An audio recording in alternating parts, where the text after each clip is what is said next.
Just about everyone knows that government at every level is requiring more and more Americans to get a government-issued license before they can earn an honest living.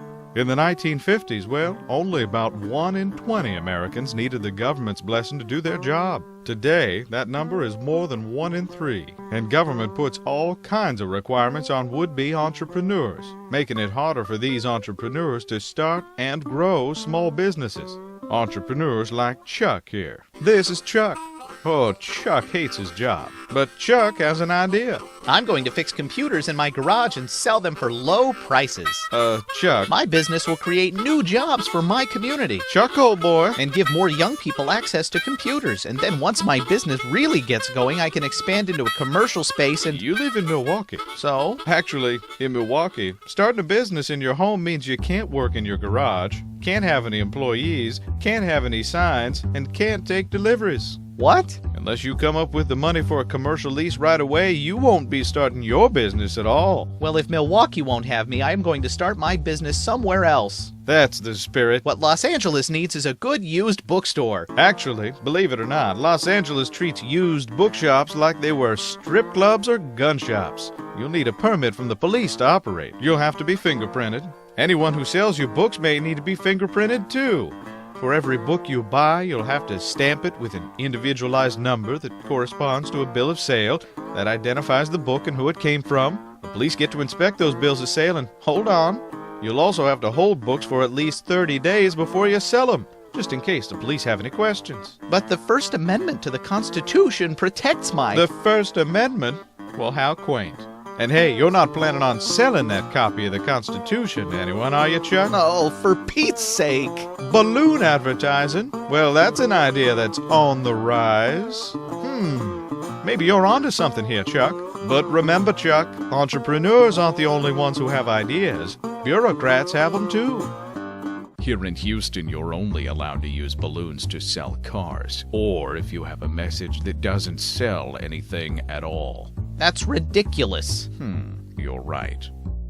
All balloons now banned in Houston. Maybe Houston just ain't your kind of place, Chuck. How about D.C.?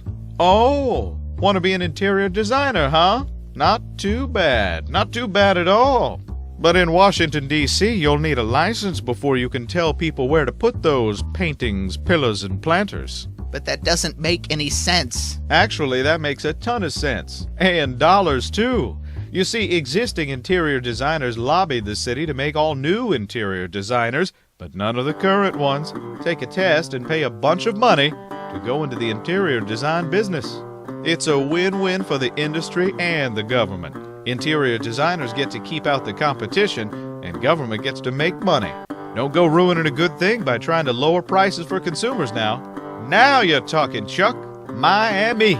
Nice and sunny down there. Valencia oranges and lots of tourists, too. You want to be a street vendor, huh? Well, you just need to get a little old permission slip from the city government. Ready, Chuck?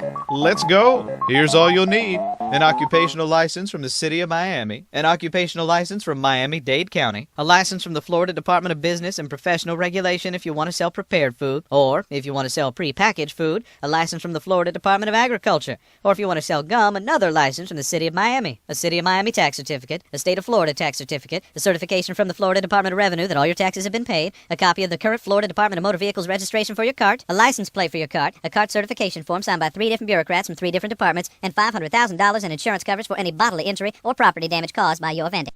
Got all your paperwork together, Chuck? Yes. Great! Now you're entitled to enter the street vendor lottery. If you're lucky enough to win, you'll be allowed to start your business. And the winner is... Oh! Not you. Tough luck, Chuck. This is still Chuck. He still hates his job. Any ideas left, guy? I'm just going to sell the leftover stuff from my computer business and go back to my old job. Actually... What? If you want to close a business in Milwaukee, you'll need a government-issued license for that, too. And you'll have to give the government an itemized inventory every day of everything you're selling. Sorry, guy. That's just the cost of doing business. Or of, going out of business. Oh, I just give up. Excellent. Now, if you'll excuse me, I've got to go fix this unemployment problem. Want to help people like Chuck? Visit www.ij.org